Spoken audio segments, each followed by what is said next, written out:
Bom dia, bom dia. Bom dia, quem tá aí? Manda um oi aqui. Oi, Lia, bom dia. Quem mais? Joyce, bom dia. Vamos lá, pessoal, quem tá aí?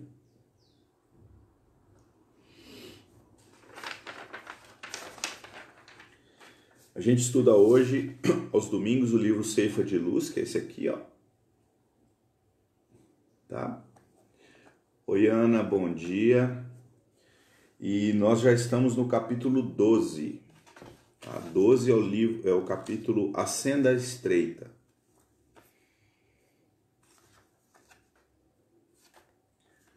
Vamos iniciar então, pedindo a Jesus, ao Mestre Amigo, que nos ajude em nossas caminhadas, que Ele nos traga paz para os nossos corações, através da iluminação e do exemplo de nós mesmos,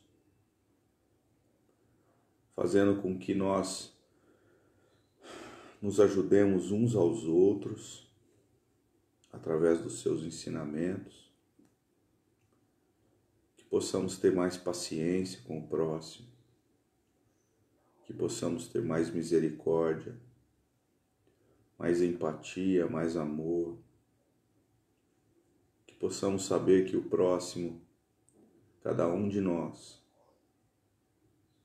temos as nossas próprias dificuldades, carregamos tantas mágoas, ressentimentos do passado e que convivemos todos juntos no mesmo planeta, abraçando a solidariedade e a fraternidade ainda por vir.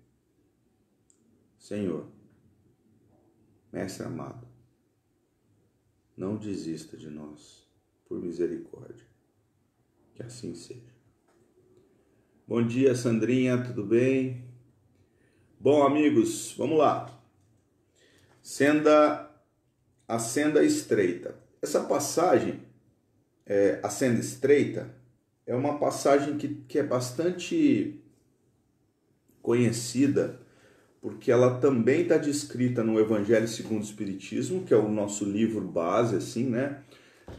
Todos os espíritas conhecem esse livro, né? O Evangelho segundo o Espiritismo, que não é uma reedição do Evangelho. O Allan Kardec nunca teve essa ideia, né? Ele fez um livro baseado nos pontos fundamentais da doutrina de Jesus, segundo ele, né? Segundo Allan Kardec e os espíritos que participaram da codificação. E, junto a isso, ele elencou várias passagens de Jesus. Uma delas é Ceifa de Luz. É a Senda Estreita, né? Ou o Portão Estreito, né? A Porta Estreita, a Porta Larga. E isso está no Evangelho de Lucas, capítulo 13, versículos 20 a 26, se eu não me engano. Mas o Emmanuel pescou aqui no nosso estudo de hoje o versículo 24. Então é 13 e 24, tá? Evangelho de Lucas. Evangelho de Lucas demonstra uma capacidade diferente dos outros evangelhos. Os outros evangelhos quais são? João, Marcos e Mateus, certo? E Lucas, são os 4 evangelistas. Lucas foi o único que escreveu o evangelho em grego, né? Originalmente em grego. Por quê? Porque Lucas era grego. Lucas foi um médico, né? Posterior, que aparece nos evangelhos posterior à passagem de Jesus na cruz. E ele apareceu numa das viagens de Paulo, né? Paulo conheceu numa das viagens e Paulo estava escolhendo se ia para o lado A ou para o lado B. Os colegas que estavam com Paulo disseram que talvez o melhor lugar fosse X, né? E o Paulo ficou em dúvida. Quando ele fica em dúvida, aparece um homem que conhecia muito a respeito de navegação, além de tudo era médico e cristão. Esse homem era Lucas. E Lucas indica para o Paulo onde ele deveria seguir. Muitas vezes essa passagem é tido como uma grande inspiração de Lucas, ali do amigo que aparecia no primeiro momento ao Paulo o apóstolo, e eles seguiram então a caminhada juntos. E nunca mais deixaram de estar juntos a partir daquele momento. É claro que o Paulo foi preso algumas vezes, mas na segunda prisão, inclusive a prisão que determinou a passagem do apóstolo Paulo, né, a morte do apóstolo Paulo, Lucas era o único que o visitava na cadeia, lá em Roma, né? Então, assim, eles se aproximaram muito.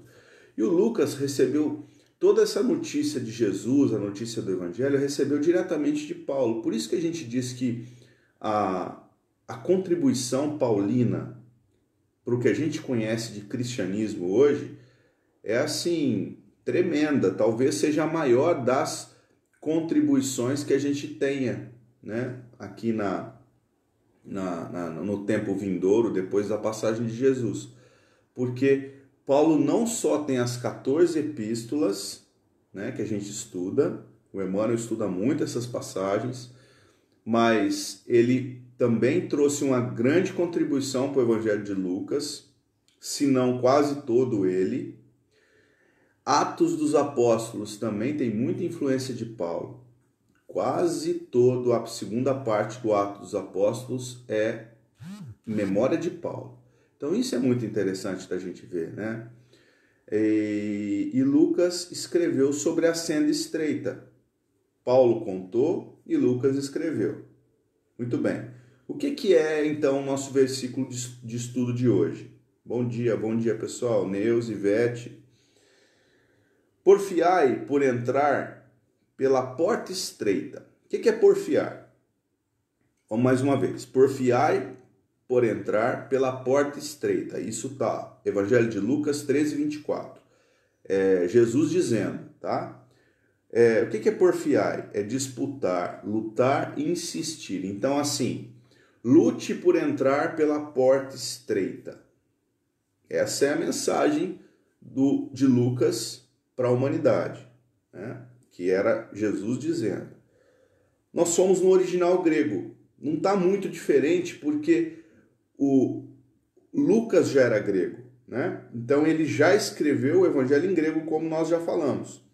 Então, a mensagem é mais ou menos essa. Nós tivemos aqui um único entrave, que foi a tradução. As traduções, elas têm alguma diferença, né? Com o tempo vai se traduzindo as mensagens e alguma coisa vai se perdendo, mas a mensagem é praticamente a mesma, só que um pouco maior. Está dizendo assim: lute, transliterando para o grego.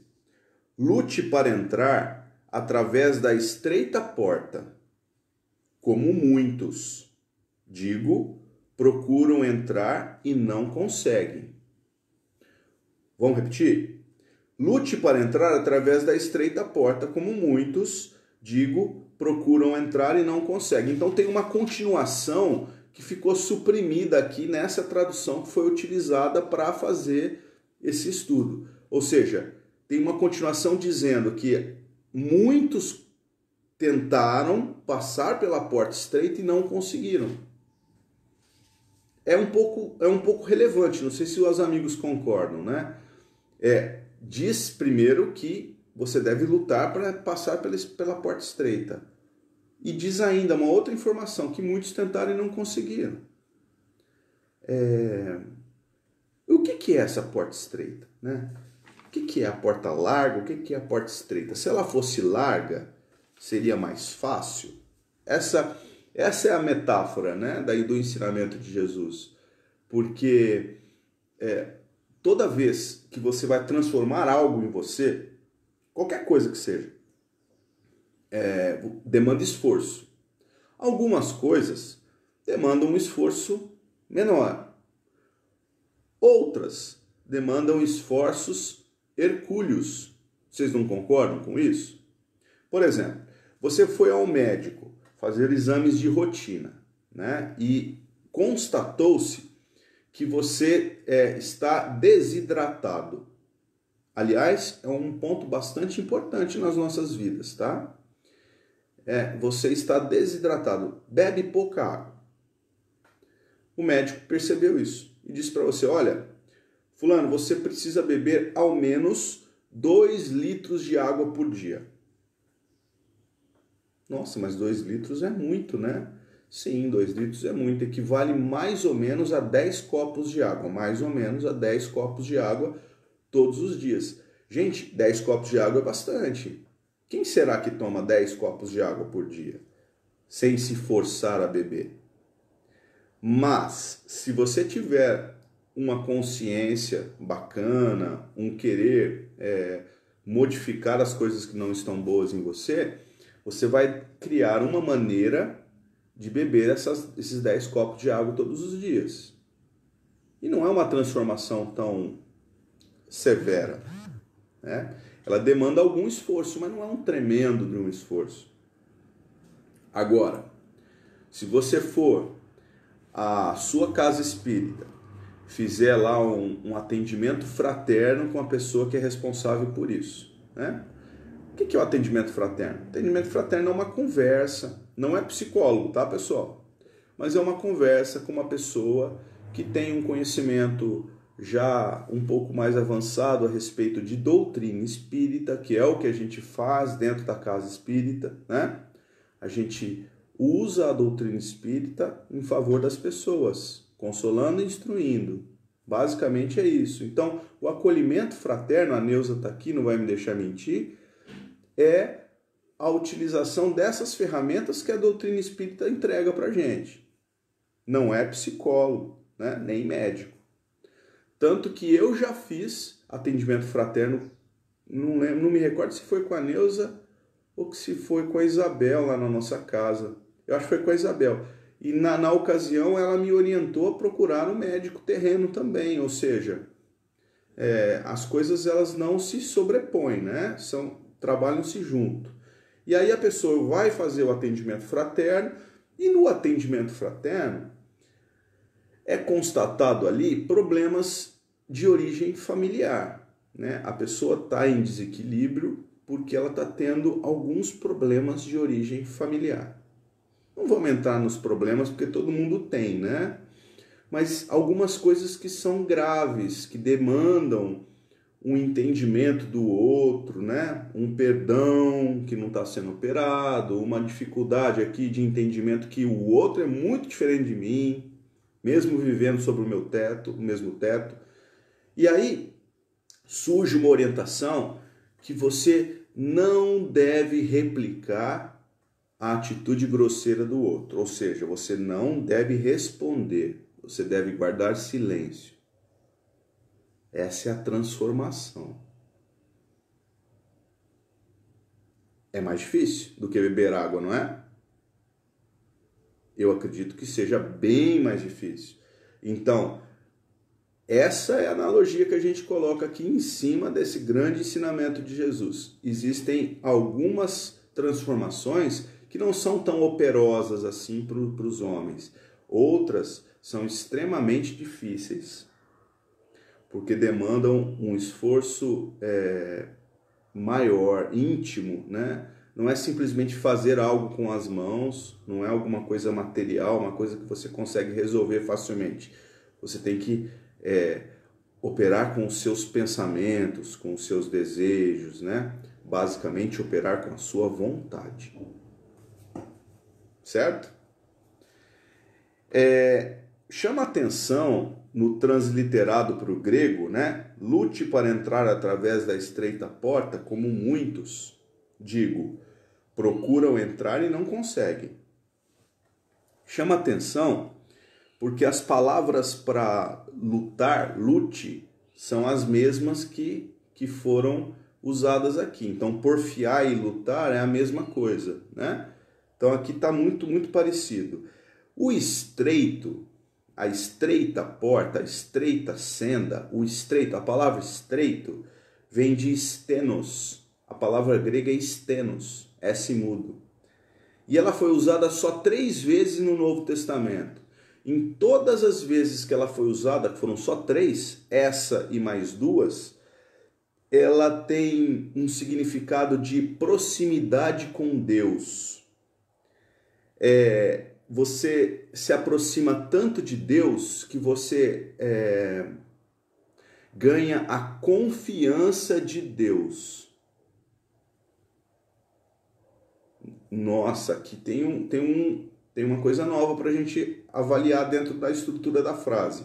Então, quando você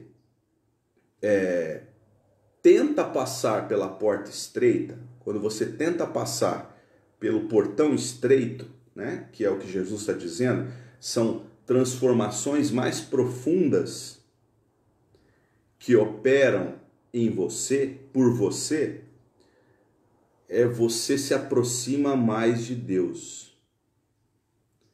Você ganha confiança de Deus. Vamos abstrair essa questão divina de imaginar que Deus é uma pessoa. Não é, tá? Dentro do Espiritismo a gente compreende algumas das atribuições divinas. Alguns dos atributos de Deus estão descritos no primeiro capítulo do Livro dos Espíritos, né? Soberanamente justo e bom, né? E vários outros atributos ali que a gente conhece que Allan Kardec descreveu. Ok. Então Deus não é uma entidade, uma pessoa que está ali para aplaudir você no momento que você faça alguma coisa correta. Deus é representado por suas leis, né? Pela própria natureza. E quando você se aproxima de Deus, o significado para isso é o caminhar por uma boa senda. Então, uma coisa ligada com a outra. Eu me aproximo de Deus quando eu caminho por uma boa senda, quando eu me esgueiro, eu me espremo para passar na porta estreita. Eu tomo um esforço, né, para modificar coisas que eu já reconheci em mim que não são tão legais. É mais ou menos isso. Então, quando a gente vai desfiando, né, desfiando as frases, desfiando as mensagens que estão no Evangelho, a gente passa a perceber que existe muito mais beleza do que aquela letra fria, né? Por isso que o Paulo dizia, né? A letra mata, o espírito vivifica. A letra, ela é morta. Se a gente simplesmente lê a frase, talvez aquilo não faça muito sentido. E se fizer sentido, o sentido só de uma leitura rápida é um sentido pobre, né? Nós não entendemos bem. Quando a gente vai estudando e vai desfiando isso tudo, a gente passa a compreender que existem coisas maiores ali, que estão escritas e estão guardadas, né, como presentes dentro da própria palavra, porque o grego e o hebraico são línguas, são idiomas que têm muito significado. As palavras têm muito significado. O hebraico, por exemplo, o hebraico antigo, não transliterado, o hebraico antigo, ele é todo simbólico, né? Cada letra é um símbolo. Se você juntando aqueles símbolos, você tem uma palavra. Cada símbolo está colocado nessa palavra com um objetivo. Inclusive, eles guardam relação com os números. Olha que coisa. A primeira letra do alfabeto relaciona-se com o número 1, a segunda letra do alfabeto com o número 2 e assim por diante. A soma desses números também tem um significado. É um negócio grandiosíssimo, né? Se a gente for pensar, mas por que você está falando isso, Daniel? O que tem a ver com o estudo? Para mostrar para vocês que por trás de uma letra simples, por trás de uma frase aparentemente muito direta, existem tesouros para serem desenterrados e muitas vezes a gente está perdendo essa essência só numa leitura rápida. Por isso que a gente está estudando. Uma outra Uma outra analogia que se faz para essa frase, né, lute para entrar através da estreita porta, é que porta é tida também pelo grego, pela palavra que é utilizada para chamar de porta, que é tura, ela pode ser usada também para dizer oportunidade. Olha como a gente vai ganhando, a frase vai se desdobrando para a gente. Então, porta estreita é uma oportunidade difícil de ser alcançada. Então, o portão, a porta estreita de Jesus, pode ser também entendida como uma oportunidade, uma chance. Né? Quantas chances passaram pelas nossas mãos durante esse tempo? Quantas vezes você não se deparou, passou perto de uma pessoa que você não tem afinidade, só que você convive com ela? Cada uma das vezes que você passou próximo a essa pessoa, era uma porta que se abria um tantinho. Era uma oportunidade que se abria um tiquinho para que você conseguisse se espremer e passar por ela. Olha como a gente vai ganhando aqui corpo no estudo. Depois a gente lê o Emmanuel e confirma isso tudo, né? E o procuram também, entrar e não conseguem, né? Essa continuação que a gente notou que existe no original grego e não tem aqui o Emmanuel não usou, pelo menos, né? Então, o procuram, né? A palavra para procuram também é uma palavra que ela não tem ênfase, né? Ela não é uma palavra com peso, é um procuram, querem, desejam, mas não operam a principal das potências humanas. A principal potência humana, segundo Leon Denis, e nós vamos falar dele aqui agora, é a vontade. Meus amigos, através da vontade, nós mudamos de um ponto para o outro. Nós mudamos para pessoas que só observam que a porta se abriu, que a oportunidade apareceu, para pessoas que agarram as oportunidades, a pessoas que conseguem se espremer e passar por essa porta. E não é fácil passar, como disse Jesus. Muitos tentaram e não conseguiram, porque não foram fortes suficientes, porque não têm o poder e não resistiram, porque o conseguiram tem essa significação no grego. É a última palavra da passagem, e eles conseguiram faz operância com ser forte, com ter poder, com resistir, com atleticidade mesmo. Jesus estava falando, estava demonstrando ali para as pessoas que estavam escutando a questão da atleticidade, do atleta espiritual, né? Ele consegue passar por uma fresta bem pouco aberta, porque ele se esforça através da vontade. Mas muitos não conseguiram.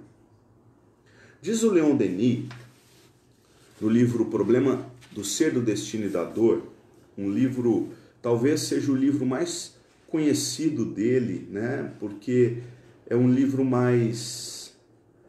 Ele não é um dos primeiros livros que Leon Denis escreveu, tanto que nesse livro ele cita vários outros. Ele mesmo, como nota de rodapé, ele cita No Invisível, ele cita Depois da Morte, O Grande Enigma. Tem vários livros que ele cita aqui nesse livro, O Problema do Ser, do Destino e da Dor. Ou seja, esse livro, O Problema, ele não é dos primeiros livros. Então a gente tem nessa caracterização um autor que já caminhou, né? Já ficou mais maduro e apresenta para a gente um pensamento mais robusto. Então, talvez por isso esse livro seja o livro mais conhecido de Leon Denis. Eu estou trazendo aqui uma hipótese, tá bom? Pode ser que você nunca tenha ouvido falar dele. Leon Denis é, segundo algumas revelações que a gente já ouviu, que Leon Denis seria a segunda opção.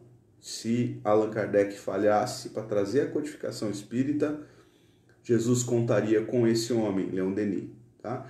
E se você ler a obra Leon Denis e a obra de Allan Kardec, você percebe muita semelhança, não só por causa do espiritismo, mas de personalidade dos dois. São espíritos muito sérios, são espíritos muito conformados e muito determinados pela missão que eles receberam.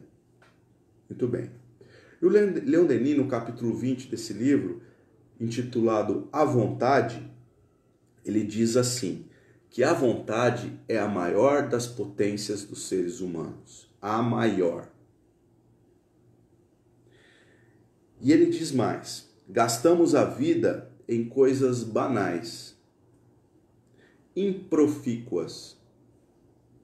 Percorremos o caminho da existência sem nada saber de nós mesmos, das riquezas psíquicas, cuja valorização nos proporcionaria gozos inumeráveis.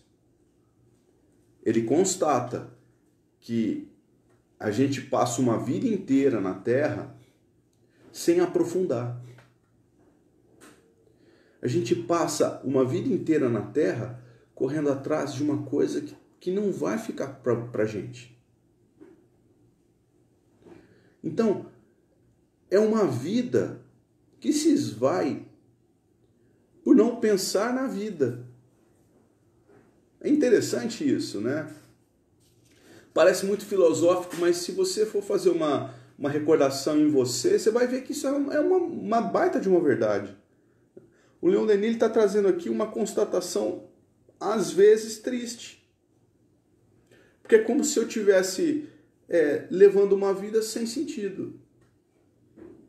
Aí ele explica essa afirmação dele. Ele diz que existe no ser humano duas esferas de ação e expressão. Olha só, duas esferas, gente. Vocês lembram dos círculos intercessórios, né? Lembra disso na escola? Vocês estão muito longe da escola como eu? Faz tempo, né? Que tinha um círculo assim, a professora fazia um círculo, aí ela punha um outro círculo assim dentro, né? Tocando as bordas assim, e eram círculos intercessórios, né? O que tinha aqui no A, tinha no B, só que tinha um ponto que era comum, né? Então eram círculos intercessórios. O Leon Denis está fazendo uma referência a círculos assim, né? Então nós temos duas esferas de atuação, mas elas estão postas de uma maneira diferente, segundo Leon Denis. Ela diz que a primeira, ela representa o eu, as nossas paixões, as nossas fraquezas, a nossa mobilidade, né? E a insuficiência. São exatamente as coisas banais, né? Improfícuas, que não nos fortalecem para uma vida espiritual, para uma vida eterna, né? Para uma vida imortal.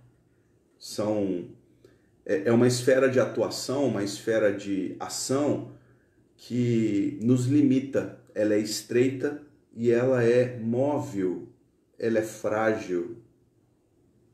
Vamos trazer um exemplo? Vou trazer um exemplo bem grosseiro. Dinheiro, grana. Não é apologia à pobreza, tá, amigos? Mas grana. Ela é muito cíclica na vida das pessoas. Em algumas épocas, você está bem, está com um emprego bom, tem poucas contas, está sendo mais inteligente para lidar com as coisas do futuro, né? Não fica trocando de carro à toa, não fica querendo as coisas demais. Então, ali naquele momento você está bacana, está equilibrado e o dinheiro passa a sobrar. Aí você consegue fazer uma viagem bacana com os seus amigos, com a sua família, com o seu bem, com quem que seja, né? Você consegue sair para jantar, consegue passear, consegue fazer as coisas que você tem. Porque tem um momento ali legal. Aí tem um momento na sua vida que acontece exatamente o contrário. Você está cheio de conta para pagar e ainda perde o emprego. Aí você tem que se virar. Isso é comum, gente. Acontece com todo mundo. Né? E aí o dinheiro fica pouco. Aí você tem que fazer concessões. Tem que vender o carro, passar a andar a pé. E por aí vai. Então, o dinheiro nas nossas vidas, o bem material, ele é extremamente frágil. Não é apologia à pobreza. É como eu utilizo o dinheiro. Não é? O dinheiro para o meu bem. Para o bem das pessoas que me circundam. Né? Não endeusar o dinheiro. É isso que ele está dizendo. Ele não está fazendo uma apologia à pobreza. Seja pobre. Não é isso. Então, está mostrando para a gente que existe uma esfera de atuação que é assim. Ela muda. Ela se alterna. Mas existe uma outra, que ela é mais interna. Ela é profunda. Ela é a sede da consciência. É a fonte da vida espiritual. Ela é a própria manifestação de Deus em mim. Essa ninguém te tira. Essa esfera de atuação, ela é a pretendida. Né? Porque todo mundo quer ser feliz. Mas não essa felicidade momentânea que a esfera de atuação material me traz. Eu quero ser feliz e mudar a minha condição para uma esfera de atuação superior. Uma esfera de atuação que as coisas ficam, que as coisas perduram. E ela só é possível quando eu me espiritualizo, quando eu consigo lidar com as coisas do hoje de uma maneira a construir o meu amanhã. Somente quando a segunda domina a primeira, que são reveladas as nossas potências e o espírito brilha, o espírito se ilumina. Então, a esfera de atuação superior, essa esfera que é interna, que é íntima, que é uma ligação com o mais alto, ela só aparece em você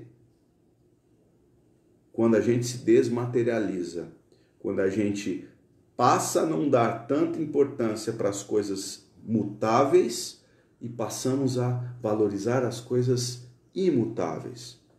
Mais um exemplo, a amizade, meus amigos, a amizade nascida da vontade, do amor, do carinho, da esperança, essa não termina nunca.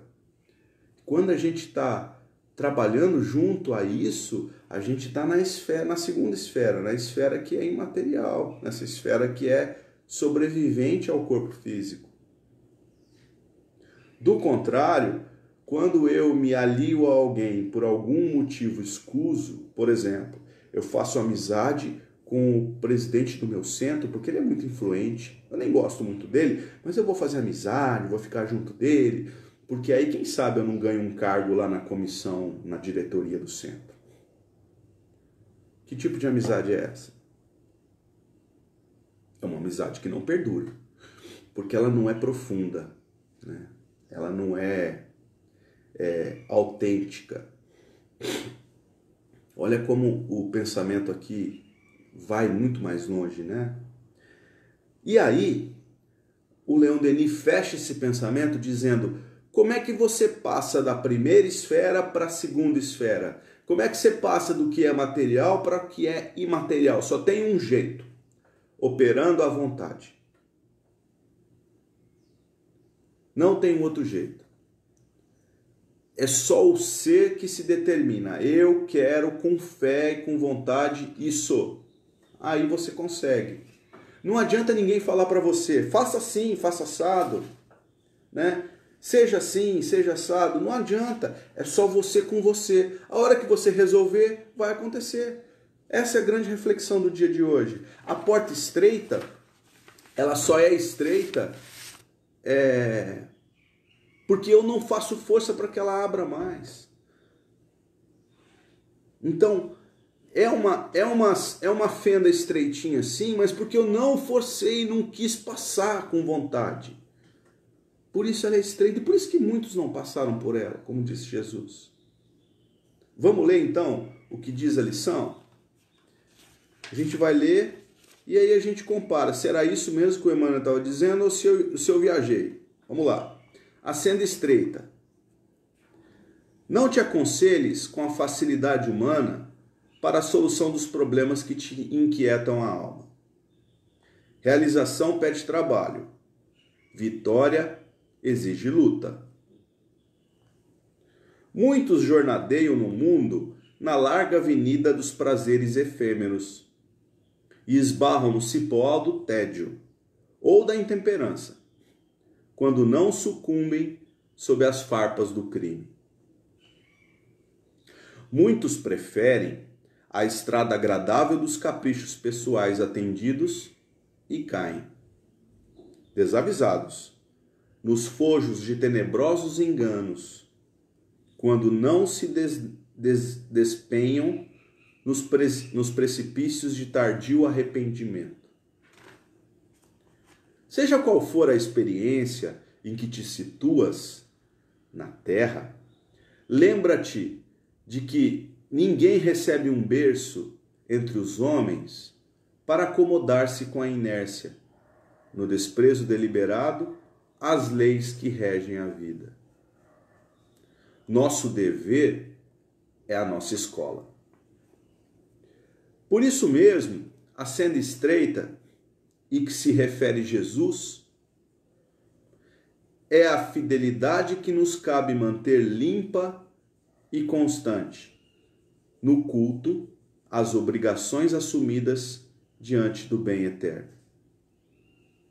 Para sustentá-la, é imprescindível sacrificar no santuário do coração tudo aquilo que constitua bagagem de sombra no campo de nossas aspirações e desejos. Adaptarmos-nos à disciplina do próprio espírito, na garantia da felicidade geral, é estabelecer em nós o caminho para o céu que almejamos. Não te detenhas no círculo das vantagens que se apagam em fulguração passageira, de vez que a ociosidade compra em desfavor de si mesma as chagas da penúria e as trevas da ignorância. Porfia na renúncia que eleva e edifica, enobrece e ilumina. Não desdenhes a provação e o trabalho, a abnegação e o suor. Em todas as circunstâncias, recorda sempre que a porta larga é a paixão desregrada do eu, e a porta estreita é sempre o amor intraduzível e incomensurável de Deus. Emmanuel. Nós não temos essa capacidade, longe disso, né? Então, o Espírito Emmanuel traz para a gente aqui, na linguagem dele, que é uma linguagem muito bonita, é difícil às vezes, mas é uma linguagem bonita, é uma linguagem rica, é uma linguagem poderosa, né? A porta estreita de Jesus. Tá bom, meus amigos? Fica aqui o pensamento, fica aqui a reflexão. Tenham um ótimo domingo, boa semana que se inicia e que todos aqui, todos presentes tenham recebido de Jesus esse presente, né? Esse presente que é a explicação da simplicidade da vida. Nós podemos ser simples com tudo que acontece conosco. Basta a vontade. Fiquem em Deus. Obrigado.